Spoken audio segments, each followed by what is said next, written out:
Walk into any modern office and you are stepping onto a psychological battlefield. It looks civilized on the surface, but underneath there is a massive gap between what people say and their true hidden intentions. To navigate this environment safely, we are going to build a 4-step power profile. This is a framework to help you decode the people around you.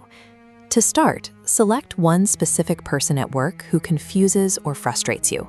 Hold them in your mind and completely drop whatever personal assumptions you already have about them. Surviving the workplace requires you to discard the naive belief that people are totally transparent. Instead, you must adopt the mindset of a detached, strategic observer. Step 1 begins by looking inward. Before you can accurately read anyone else, you must neutralize your own emotional self. Look at how you operate under stress and identify your specific emotional triggers. This might be a desperate need to please your superiors or a sudden urge to micromanage your team when a deadline approaches. Your target mental state is objective curiosity. When a colleague sends a passive-aggressive email, you want to reach a point where instead of feeling a flash of defensive anger, you simply observe the message as a piece of data. Reacting emotionally is dangerous. The moment you show anger or insecurity, you reveal your weaknesses to the room. You become predictable, and that makes you incredibly easy to manipulate. Achieving emotional detachment is not about being cold. It is about building an impenetrable psychological shield that prevents others from controlling your actions. For step 2, we shift your focus. Up to 65% of human communication is entirely nonverbal. People primarily use words to conceal their true motives, dressing things up to present a harmless front. Watch out for the masked opposite. When a person strikingly manifests a particular trait, it is often a cover-up. A colleague who is constantly effusive with excessive flattery is frequently hiding deep-seated hostility or envy. You will catch this when the mask drops. A colleague might appear warm and friendly in conversation, but the second they turn away, their face slips into a flat, cold stare. Pay special attention to moments of high stress. When the pressure is on, carefully constructed professional masks inevitably slip, and true intentions leak out.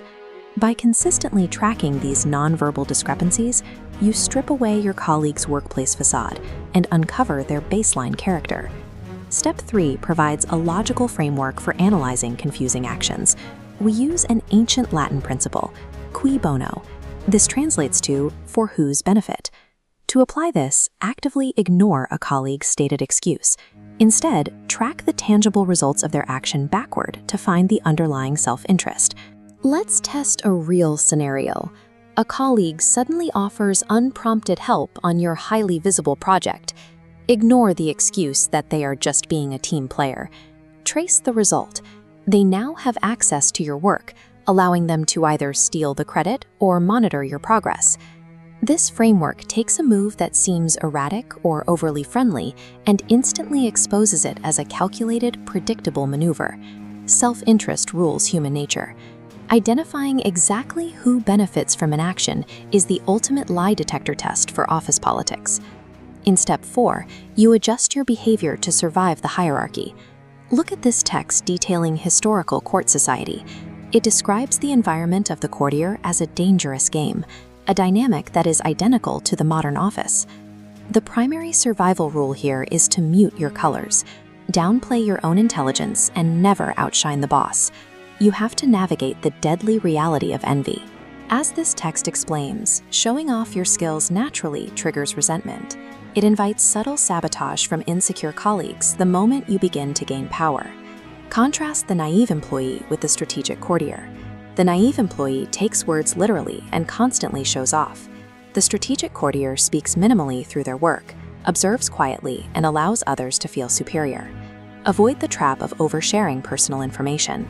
Broadcasting your private thoughts and future plans simply provides free ammunition to your rivals. Mastering this indirect, frictionless behavior makes you practically invisible to office predators, allowing you to steadily increase your actual influence. You now have the framework for your power profile. You know how to neutralize your emotions, decode nonverbal leaks, apply the cui bono test, and mute your colors. You no longer step into the workplace as a reactive victim. You enter as a calm, detached observer. You have transitioned from an anxious employee stressed by daily politics into a strategic warrior. The office is no longer a minefield, it is a manageable chessboard. Try this tomorrow. Sit in silence for the first 10 minutes of your next meeting. Just watch the room, track a nonverbal leaks, and report your findings in the comments below.